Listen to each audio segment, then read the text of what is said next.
Hello everyone, welcome back to Sangharsh IQ। कैसे हैं आप सब लोग? आई होप आप सबकी तैयारी बहुत अच्छी चल रही होगी। आज जो वीडियो हम आपके लिए लेके आए हैं वो है सिटीजन अमेंडमेंट एक्ट से रिलेटेड। देखो, ये एक ऐसा मुद्दा है जो 2019 में इतना ज़्यादा हेडलाइंस में रहा, इतनी प्रोटेस्ट चल रही थी इसके ऊपर, इतना कुछ इसके रिलेटेड होता रहा। फिर कोविड के दौरान ये मुद्दा थोड़ा ठंडा पड़ गया और उसके बाद अब फिर से, क्योंकि रूल्स जो हैं इसके फ्रेम करे गए हैं, तो रूल्स अभी लाए गए हैं जिस वजह से ये फिर से बहुत ज़्यादा न्यूज़ में रहा है, तो आ गया है। तो अब आप ये देखो कि 2019 से लेके 24 की अब हम बात कर रहे हैं, तो इस दौरान कितना कुछ जो है आप सबने, हम सब ने मिस किया होगा। तो वो सारी चीज़ें अब हमें कवर करनी है। जो 2019 में हमने पढ़ा था वो सब हमने रिवाइज करना है। उसके बाद अब 2014 में क्या नई चीज़ें हैं वो सब हमें पता होनी चाहिए। तो ये जो मुद्दा है, देखो, ये आपका हर एक पॉइंट ऑफ व्यू से, अगर आप इसको पॉलिटी के एंगल से देखो तो citizenship is very important topic. फिर ये आपका एक रिटन एग्जाम के अंदर आपसे पूछा जा सकता है, फिर एसेज वगैरह में आपसे रिटन एग्जाम में जो है इसके ऊपर क्वेश्चंस हो सकते हैं, इंटरव्यूज में आपसे इसके बारे में पूछा जा सकता है।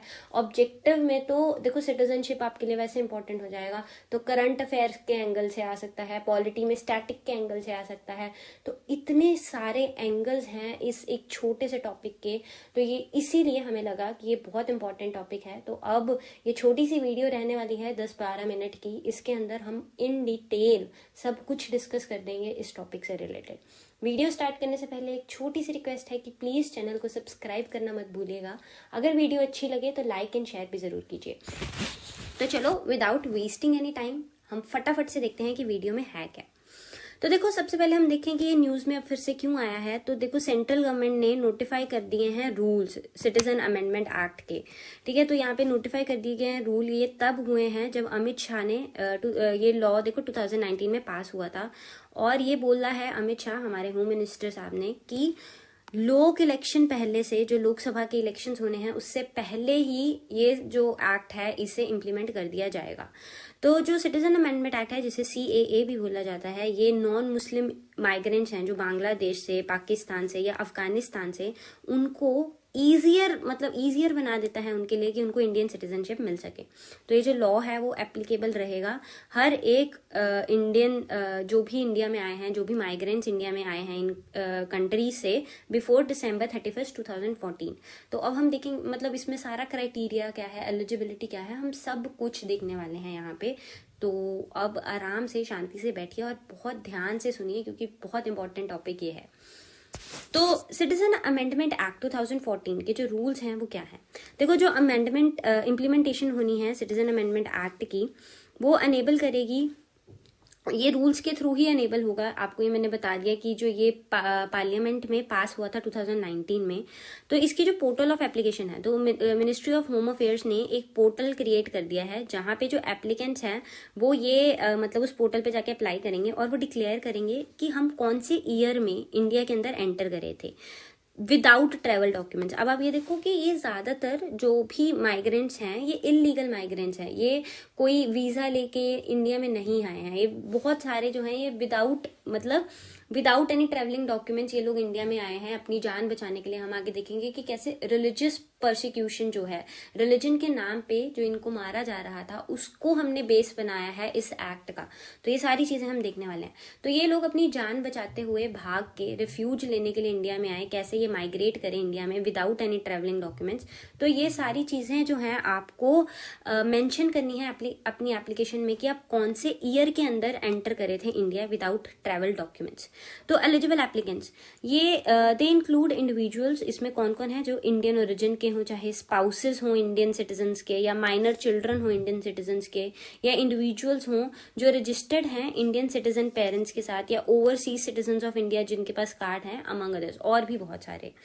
तो परमिसिबल डॉक्यूमेंट क्या है। देखो, डॉक्यूमेंट मैंने आपको बताया कि आपको अप्लाई करना है वहां पे। तो जब आप अप्लाई कर रहे हैं उस एप्लीकेशन के अंदर आप कुछ डॉक्यूमेंट्स भी साथ में देंगे। तो इसमें डॉक्यूमेंट्स क्या आएंगे, जैसे आपके बर्थ सर्टिफिकेट्स, आपके टेनेंसी रिकॉर्ड्स अगर आपने कोई चीज लीज मतलब ठेके पे ले रखी है ना, रेंट कर रखी है तो ये सारी टेनेंसी रिकॉर्ड्स आ गए। फिर आइडेंटिटी पेपर्स आ गए, कोई भी लाइसेंस है आपके पास, या स्कूल का या एजुकेशनल सर्टिफिकेट है जो गवर्नमेंट अथॉरिटी ने इशू किया है अफगानिस्तान अफगानिस्तान में, पाकिस्तान में, बांग्लादेश में, ये सब आ जाएगा। फिर एप्लीकेंट्स जो है उन्हें एलिजिबिलिटी सर्टिफिकेट भी प्रोड्यूस करना पड़ेगा। ये एलिजिबिलिटी सर्टिफिकेट लोकली जो रेप्यूटेड कम्युनिटी इंस्टीट्यूशन हैं वो आपको इशू करेंगी। वो ये कंफर्म करेंगी कि आप हिंदू हैं, सिख हैं, बुद्धिस्ट हैं, जैन हैं, पारसी हैं, क्रिश्चियन हैं और कंटिन्यूटी में ही इस रिलीजन के, इस कम्युनिटी के मेंबर हैं।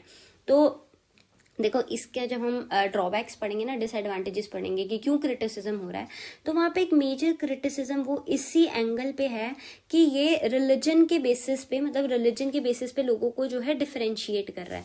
तो हम ये सारी चीजें इन डिटेल देखने वाले हैं। तो बट अभी के लिए आपको ये समझना है कि ये सारे डॉक्यूमेंट्स आपको देने हैं और एप्लीकेंट को एक एलिजिबिलिटी सर्टिफिकेट देना है, क्योंकि आप एलिजिबल ही सिर्फ तब होगे अगर आप हिंदू, सिख, बुद्धिस्ट, जैन, पारसी या क्रिश्चियन कम्युनिटी को बिलोंग करते हो और कंटिन्यूसली इसी कम्युनिटी के मेंबर हो। ये सर्टिफिकेट आपको इशू कौन करेगा? तो लोकली रेप्यूटेड जो कम्युनिटी इंस्टीट्यूशन रहने वाले हैं वो इशू करेंगे।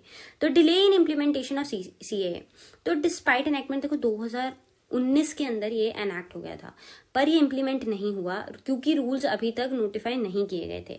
अब रूल्स क्यों नहीं नोटिफाई किए गए? क्योंकि बहुत ज्यादा प्रोटेस्ट होने लगी असम में, त्रिपुरा में और काफी स्टेट्स के अंदर भी। तो इसके चलते काफी जो डिले है हमें यहाँ पे देखने को मिला। तो अब हम बात करते हैं कि सिटीजन अमेंडमेंट एक्ट एक्चुअली में है क्या। तो देखो, सिटीजन अमेंडमेंट एक्ट जो है वो अमेंड करता है हमारे सिटीजनशिप एक्ट को जो 1955 में आया था। अगर आप कॉन्स्टिट्यूशन को, पॉलिटी के अंदर आपने कॉन्स्टिट्यूशन को स्टडी किया है तो उसके अंदर क्या है कि हमारा कॉन्स्टिट्यूशन के अंदर सिटीजनशिप की बात करी गई है और वहां पे ही साथ में ये एक प्रोविजन है कि जो पार्लियामेंट है वो बाय लॉ सिटीजनशिप के ऊपर रूल्स बना सकता है।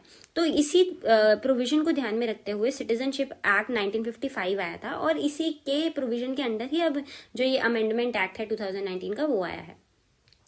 तो ये जो एक्ट था ये क्या प्रोवाइड करता है? पाथ प्रोवाइड करता है इंडियन सिटीजन्स को, Indian citizenship for Hindus, Sikhs, Christian, Buddhist, Jains and Parsis. तो यहाँ पे आपको देखना है कि हमारे आसपास की जो भी कंट्रीज है ना, आपको ये समझना है कि आप इंडिया का अगर मतलब वर्ल्ड मैप देखो तो इंडिया की जो पोजीशन है वो पाकिस्तान, बांग्लादेश और अफगानिस्तान के साथ हमारे बॉर्डर्स जो हैं लगते हैं। ठीक है, तो अब इस केस में क्या है कि ये जो कंट्रीज हैं ये सारी मुस्लिम मेजॉरिटी कंट्रीज है और यहाँ पे देखो अलग अलग, ऑब्वियसली सिर्फ एक ही तरह का रिलीजन तो आपको एक कंट्री में नहीं देखने को मिलता।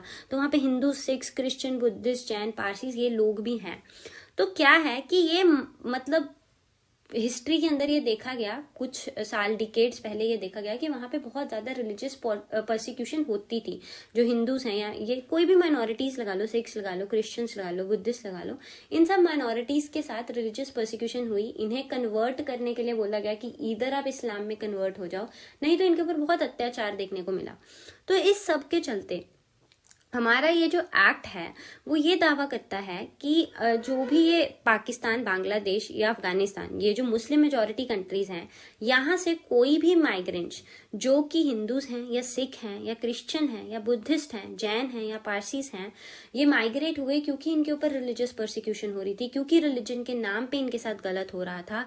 इन सब के लिए हम जो सिटीजनशिप पाना है उसे आसान कर देंगे। अदरवाइज देखो, अब इंडिया की सिटीजनशिप कोई भी इंसान जो है आप नेचुरलाइज्ड सिटीजन बन सकते हो। इवन इफ आप इंडिया में पैदा नहीं हुए, आपके पेरेंट्स इंडियन नहीं है, कोई भी कंट्री का जो सिटीजन है जहां के हम वो बन सकते हैं नेचुरलाइज सिटीजन, वो भी इंडिया का नेचुरलाइज्ड सिटीजन बन सकता है। बट उसका जो प्रोसेस है वो काफी लेंथी होता है, काफी कॉम्प्लिकेटेड होता है। इस प्रोसेस को ही ईज किया गया है, आसान किया गया है इन कुछ कम्युनिटीज के लिए, इन कुछ कंट्री से, स्पेसिफिकली इन्हीं कंट्री से। ऐसा नहीं है कि आप किसी और कंट्री से आएंगे तब भी, सिर्फ इन्हीं कंट्री से और इन्हीं कम्युनिटीज के लिए इसको आसान करा गया है। अंडर 2019 अमेंडमेंट एक्ट जो माइग्रेंट्स थे जो एंटर करे इंडिया में टिल December 31, 2014, ठीक है, तो ये डेट है, कट ऑफ डेट है। इससे पहले जो लोग एंटर कर गए थे और जिनके साथ रिलीजियस परसिक्यूशन हुई है या फिर उन्हें डर था कि उनके साथ ये हो सकता है उनकी कंट्री के अंदर जहां पे उनका ओरिजिन है, उनके लिए सिटीजनशिप को एक्सलरेट कर दिया गया है, आसान कर दिया गया है, तेज कर दिया गया है इस प्रोसेस को। एग्जेम्पशन क्या है सिटीजनशिप अमेंडमेंट एक्ट के अंदर?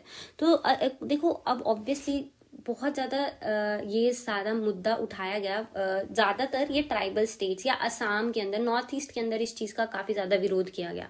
बट आपको ये समझना है कि इस एक्ट को एग्जेम्प्ट किया गया है। बहुत सारी जगह तो ये एप्लीकेबल ही नहीं है, तो वो एग्जेम्पशंस आपके लिए इंपॉर्टेंट हो जाएगी। प्रीलिम्स पॉइंट ऑफ व्यू से आपके लिए इंपॉर्टेंट है, ऑब्जेक्टिव पेपर के लिए, रिटर्न के लिए, हर एक के लिए। तो क्या है एग्जेम्पशंस? देखो, ऑटोनोमस काउंसिल्स जो हो गई, जो क्रिएट करी गई हैं 6th schedule of the constitution में, ये एग्जेम्प्टेड है इसके रिव्यू से। ये जो लॉ है ये ट्राइबल पार्ट्स जो नॉर्थ ईस्टर्न स्टेट्स का है वहां तो इम्प्लीमेंट होगा ही नहीं।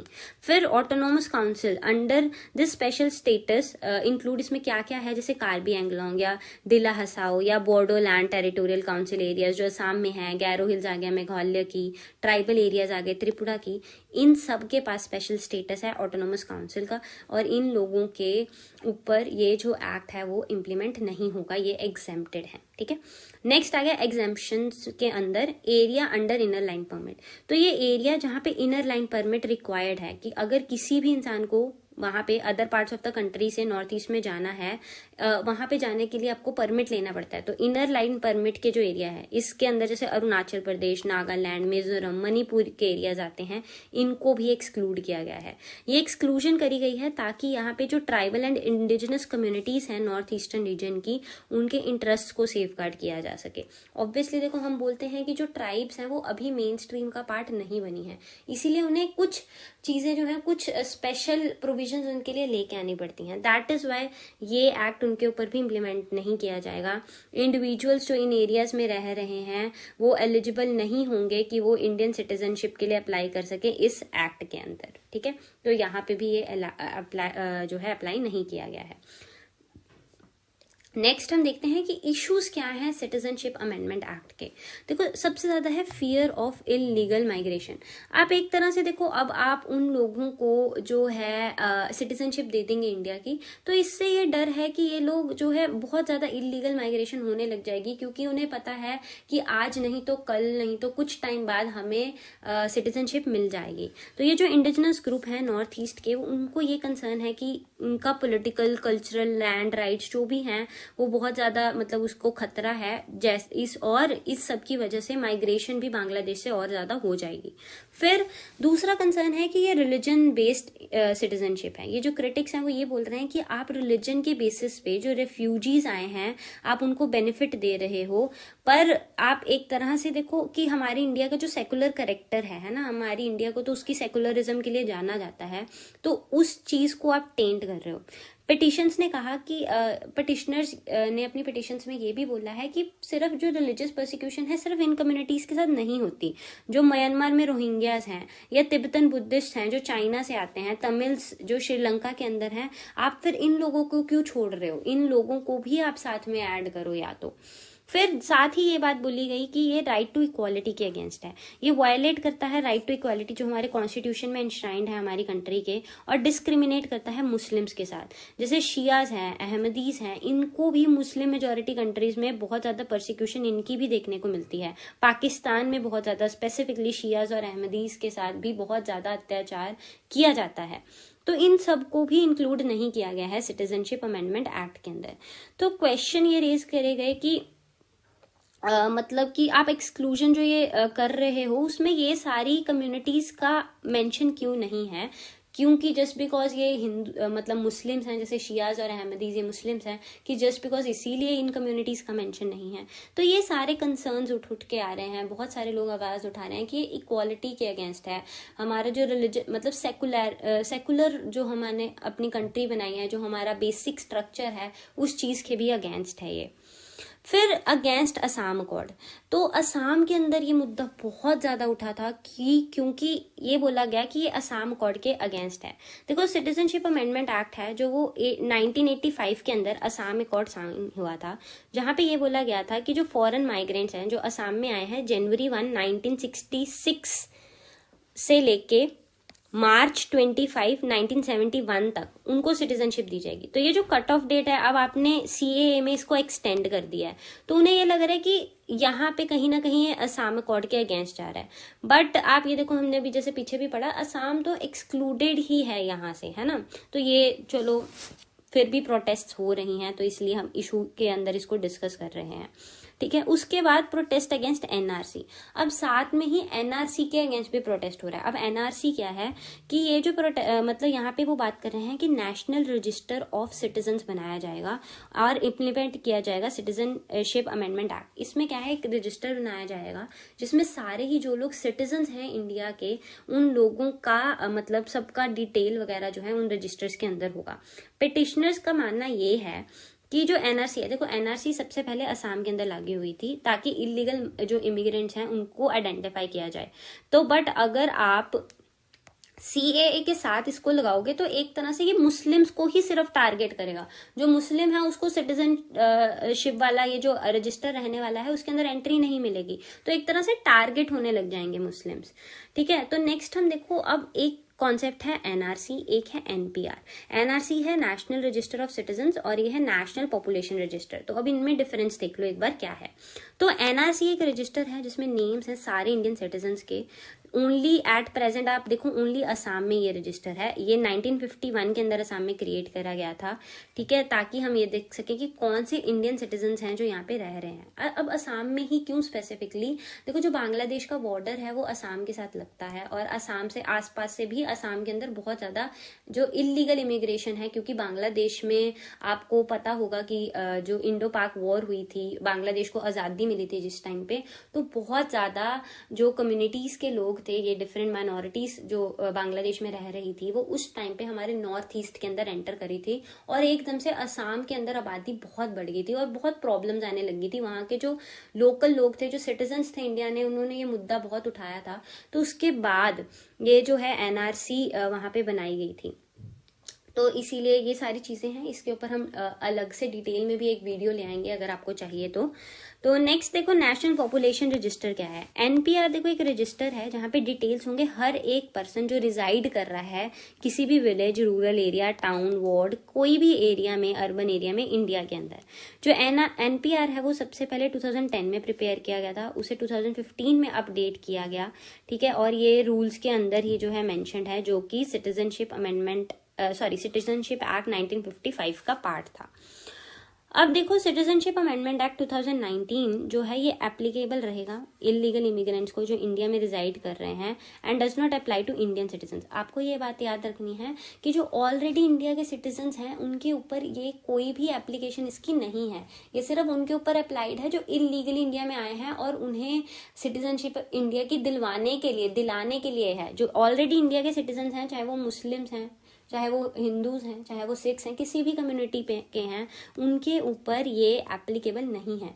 कहीं ना कहीं लोगों में ये भी कंसर्न है, उन्हें ये नहीं पता कि इंडियन सिटीजन्स के ऊपर ये एप्लीकेबल है ही नहीं। जो ऑलरेडी सिटीजन्स हैं उनके ऊपर इसकी एप्लीकेबिलिटी में कोई भी अमेंडमेंट नहीं आई है। ये अमेंडमेंट सिर्फ जो इलीगल माइग्रेंट्स हैं 3 कंट्रीज से, माइनॉरिटीज हैं, उनको रिलीजियस परसिक्यूशन जिनके ऊपर हो रही है, सिर्फ उनके ऊपर ये अप्लाई होने वाला है, इलीगल इमिग्रेंट्स के ऊपर जो इंडिया में रिजाइड कर रहे हैं। तो आर्ग्यूमेंट्स क्या है in favour of citizen amendment act. तो गवर्नमेंट ने असर्ट किया है कि जो सिटीजन अमेंडमेंट एक्ट है 2019 का, वो सिटीजनशिप नहीं लेगा किसी भी सिटीजन की। जिसके पास ऑलरेडी सिटीजनशिप है उसकी सिटीजनशिप नहीं ली जाएगी, चाहे आप किसी भी रिलीजन से हो, तो वो सिटीजन्स के ऊपर अप्लाई नहीं करता। ये जो रूल्स हैं ये सिर्फ उनके लिए हैं जिन्होंने परसिक्यूशन सफर करी है बहुत सालों से, उनके पास कोई भी शेल्टर नहीं है एक्सेप्ट इंडिया। इसका जो प्राइमरी ऑब्जेक्टिव है ये प्रोवाइड इंडियन सिटीजनशिप प्रोवाइड करना है उन फॉरेनर्स को जिनके साथ ये सब कुछ हुआ है उनकी कंट्रीज के अंदर, और सिर्फ किस बेसिस पे, उनकी फेथ के बेसिस के ऊपर, ठीक है। फिर distinguishing based on religious persecution. देखो सीएए जो है वो रिलीजन के ग्राउंड पे कोई भी क्लासिफिकेशन नहीं कर रहा है, रिलीजन के ग्राउंड पे नहीं कर रहा है, बल्कि सरकार का कहना है कि वो रिलीजियस परसिक्यूशन के ग्राउंड पे कर रहा है।